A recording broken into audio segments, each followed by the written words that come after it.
With all this talk of going green and saving the planet, I don't know where I really fit in, you know.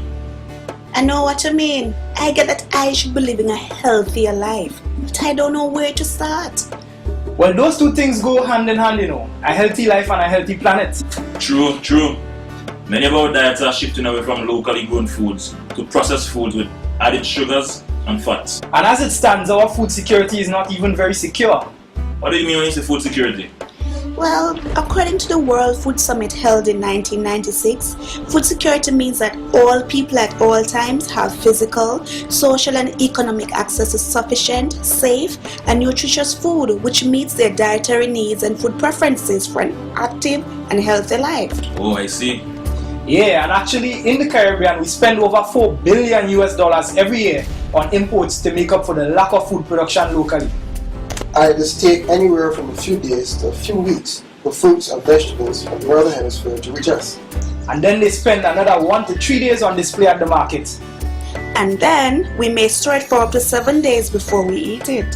So what you're saying is that fresh fruits and vegetables that are imported may not even be fresh at all. Exactly. Yep.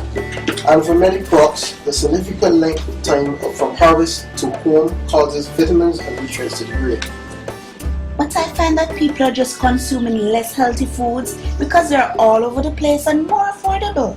Think about all the fuel it must take to produce and ship food from big industrial farms and factories. So back to the original question, what we're gonna do about it? It is going to take the curiosity and creativity of all the diverse minds in the region. Well, we have been discussing and gathering information on one possible model of agriculture and food distribution. You see, in the 70s, a group of women in Japan got sick of the direction that the farming industry was going, which was towards big industrial farms and reliance on chemical fertilizers and pesticides. So these everyday women took action and joined with agricultural researchers and farmers to form the Japanese Organic Agriculture Association, JOAA. Using a model called Taikai, which means food with the face, the association created consumer cooperatives and found farmers to supply them directly with organic food. What do you mean when you say organic? Well, according to organic.org, organic farming is agriculture that does not use chemicals, genetic modification or irradiation, using only natural products. Oh, So this Japanese model has been adapted in our hemisphere into something called Community Supported Agriculture or CSA. Though the model looks different in different places, all CSAs bring farmers and eaters together as partners in building a local, healthy, sustainable food system. And what exactly are sustainable food systems? Well, sustainable food systems are ones that can be continued with minimal long-term effect on the environment. so how does CSA work for us? Alright, well, a CSA is basically like having a paid subscription to a farm. Picture this. A group of families come together. They connect with a farming cooperative in their country that is using sustainable techniques to grow a variety of fruits and vegetables.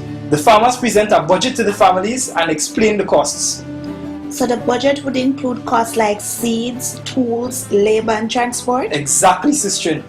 Then based on how much they project, they can grow, and the amount of members in the CSA, they decide on how much they share for that season and how much it will cost.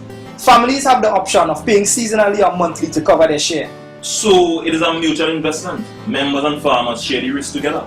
Yeah, after a few weeks, the families start collecting a weekly box packed with fruits and vegetables which were just picked. And when members get their fresh produce, they can also drop off their kitchen scraps and garden waste so that farmers can use it to make compost, which is a great way to fertilize crops without chemicals.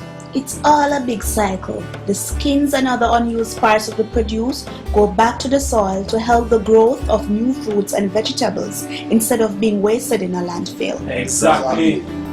In the CSA model, farmers get the upfront cash they need for the membership, which can replace or subsidize bank loans. It's agriculture supporting the community and the community supporting agriculture. Of course, a successful CSA or any initiative to develop healthy, affordable food systems cannot sprout on its own. So here you out there, your planet, your country, your island, your community, your family, your body needs you. It just starts with talking, and once you find other people who share your desire for better quality food, Like us. then you can take action. For more information on starting a CSA and to share your innovative ideas on how we can make agriculture and technology work for our generations, visit our website. We try and we try and we try and we try.